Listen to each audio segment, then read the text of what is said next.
tan of cos of sin x या दिलेल्या गणिताला आपण y घेऊया. Let y equal to differentiate करा. Differentiate with respect to x dy by dx equal to d by dx of tan of cos of sin x. दोन्ही साईडचा derivative घेतला. dy by dx equal to टॅनच्या पुढचं एवढं आहे function आहे tan f of एक्सचा डेरिव्हेटिव्ह. टॅनचा डेरिव्हेटिव्ह काय येते सेक्स स्क्वेअर एक्स.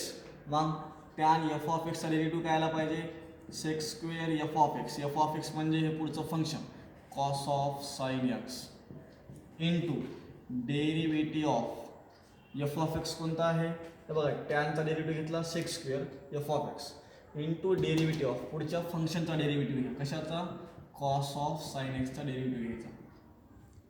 इथपर्यंत जसं तसंच लिहायचं कारण की याचा डेरिव्हेटिव्ह घेतला आपण sec square cos of sine x into कॉसचा डेरिव्हेटिव्ह काय येते minus sine of sine x. कॉसचा डेरिव्हेटिव्ह मायनस साइन येते सगळ्याला माहीत आहे. कॉस एक्स असतात तर मायनस साइन एक्स लिहिला असतो. कॉस ऑफ साइन एक्स होतं म्हणजे हे काय होतं फंक्शन होतं. म्हणजे कॉस एफ ऑफ एक्सचा डेरिव्हेटिव्ह काय येते minus sine f of x function जशाला तसं इंटू डेरिव्हेटिव्ह ऑफ त्याच्या पुढचं फंक्शन काय होतं sine x into derivative of f of x. D y by d x equal to minus सुरुवातीला घ्या घेतलं मायनस सुरुवातीला sec square in bracket cos of sine x bracket close. इथलं minus सुरुवातीला घेतलं काय राहिलं इथं मग into sine of sine x into साइनचा डेरिव्हेटिव्ह काय येते कॉस एक्स. संपला असं. Problem number 12 sec of tan of x raise to 4. हे सुद्धा प्रॉब्लेम सोपा आहे जास्त काही मोठा नाही. याला आपण काय करणार सगळ्यात पहिले वाय घेणार. लेट वाय इक्वल टू दिलेल्या फंक्शनला वाय घेतलं नंतर काय करायचं सेकंड स्टेपला डेरिव्हेटिव्ह घ्यायचा.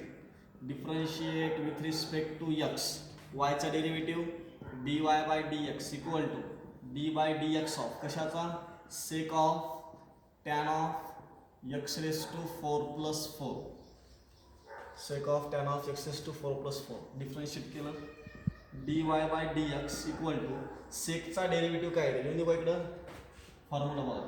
Derivative of sec x equal to sec x into tan x. X असल्यावर सेक एक्स टॅन एक्स लिहितो आपण. इथं एक्स सेकच्या पुढे काय पूर्ण फंक्शन आहे. मग सेक एफ ऑफ एक्सचा डेरिव्हेटिव्ह काय आला पाहिजे sec f of x into tan f of x into derivative of f of x. मग याचा डेरिव्हेटिव्ह घ्या सेक एफ ऑफ एक्स काय आहे tan of x raise to 4 plus 4 into sec f of x into tan of tan x raise to 4 plus 4 sec f of x into tan f of x into derivative of कशाचा फंक्शनचा. सेकच्या पुढचं function काय होतं tan of x raise to 4 plus 4. हे झाला आपला formula. सेकचा डेरिव्हेटिव्ह घेतला सेक इंटू टॅन आणि derivative of f of x. D y by d x equal to इथपर्यंत तसंच लिहायचं याला काहीच करता येत नाही. Sec of tan of x raise to 4 plus 4 bracket close into tan of tan x raise to 4 plus 4 bracket close. आता टॅनचा डेरिव्हेटिव्ह काय येते बघा डेरिव्हेटिव्ह ऑफ टॅन एक्स. टॅनचा डेरिव्हेटिव्ह काय येणार सेक स्क्वेअर एक्स येते सर्वांना माहिती आहे. तर टॅन एक्स असल्यामुळं सेक स्क्वेअर एक्स येते तर इथं एक्स नाही एक्स टॅनच्या पुढे काय येतं फंक्शन आहे. मग टॅनचा derivative sec square f of x into derivative of f of x. Function कोणतं होतं इथं पुढचं ब्रॅकेट बघा x raise to 4 plus 4 d y by d x equal to इथपर्यंत तसंच लिहायचं sec of tan of x raise to 4 plus 4 into tan of tan x raise to 4 plus 4 into sec square of in bracket x raise to 4 plus 4 into x raise to 4चा derivative काय येते 4 पुढे येणार. Formula कोणता x raise to एनचा n पुढे येते x raise to n minus 1 म्हणजे 4 मायनस 1 प्लस 4 कॉन्स्टंट आहे आणि कोणत्याही कॉन्स्टंटचा डेरिव्हेटिव्ह 0 येते. म्हणून संख्येचा डेरिव्हेटिव्ह मी 0 घेतला. dy by dx equal to, इकडे बघा 0 लिहायचं कारण नाही, 4 मधून 1 गेला 3 येते, म्हणजे सोल्युशन काय आलं 4x³ तर ते 4x³ मी पुढे लिहितो 4x³ into sec of tan of x raise to 4 plus 4 bracket close into tan of tan x raise to 4 plus 4 into sec square x raise to 4 plus 4 आणि हे आपण पुढे लिहिलं आहे. This is the solution. Problem number 13 problem 13 आणि ते थोडंसं मोठं होतं, मग ते आपण सेपरेट व्हिडिओमध्ये घेऊया आणि हे 3 कंबाईनमध्ये घेऊया, लहान लहान आहेत.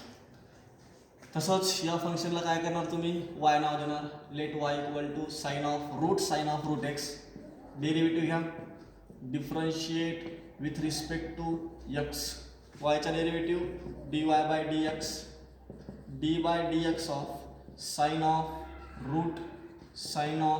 Route x. डी दोन्ही बाजूचा आपण डेरिव्हेटिव्ह घेतलेला आहे. साइन हे आहे फंक्शन, तर साइन एक्सचा डेरिव्हेटिव्ह काय येते कॉस एक्स, मग साइन एफ ऑफ एक्सचा डेरिव्हेटिव्ह काय येणार cos f of x. D y by d x equal to साईनचा डेरिव्हेटिव्ह काय येणार कॉस, जे पुढे आहे का ते फंक्शन लिहून टाकायचं रूट साइन रूट एक्स आलं, into derivative of f of x. F of x म्हणजे हे साईनच्या पुढचं एवढं फंक्शन, हे बघा रूट साइन रूट एक्स, ह्या लगायचं derivative. D y by d x equal to हे तसंच लिहायचं cos of root sine root x into, आता फॉर्म्युला रूट एफ ऑफ एक्सचा फॉर्म्युला लिहून देऊ का तुम्हाला, डेरिव्हेटिव्ह ऑफ रूट एक्सचा घेतो मी. रूट एक्सचा डेरिव्हेटिव्ह काय येते 1/2 रूट एक्स, तर इथे एक्सचा जागी काय आहे फंक्शन आहे, मग फंक्शन असल्यामुळं 1/2 रूट एफ ऑफ एक्स आणि त्या दिलेल्या फंक्शनचा डेरिव्हेटिव्ह पुढे घ्यावा लागणार. ते बघा रूट एफ ऑफ एक्स फॉर्म्युल्यानुसार काय येणार 1/2 root f of x. F of x काय आहे sine root x into derivative of f of x. F of x म्हणजे रूटमधल्या फंक्शनचा डेरिव्हेटिव्ह साइन रूट एक्स, याचा डेरिव्हेटिव्ह घ्यायचा आपल्याला. D y by d x equal to cos of root sine root x into 1/2 root sine root x. नंतर पुढे साईनचा derivative काय येते कॉस येते, साइन एक्स असतं तर cos x, sine root x आहे म्हणजे काय येणार cos root x into derivative of f of x म्हणजे कशाचा रूट एक्सचा. या फंक्शनचा डेरिव्हेटिव्ह तुम्हाला घ्यावा लागणार. पुढे d y by d x equal to cos of sine root x into 1/2 root of sine root x into cos root x into root एक्सचा डेरिव्हेटिव्ह काय येते 1/2 रूट एक्स. आता पुढे फंक्शन नाही डेरिव्हेटिव्ह घ्यायला, आता काय करायला सिम्प्लिफाय करूया आपण. काही कॅन्सल होऊ शकते का नाही होऊ शकत, कारण की कॉस थिटा आहे त्याच्यामुळे हे कॅन्सल करता येत नाही, तर डायरेक्ट मल्टिप्लाय करून घ्यायचं. D y by d x equal to याचं जर मल्टिप्लाय केलं तर काय येणार कॉस रूट एक्स ह्या अगोदर लिहितो मी into cos of root sine root x आणि खालचा खाली जर गुणाकार केला 2 2 4 रूट एक्सला अगोदर लिहा into root sine of root x. This is the solution.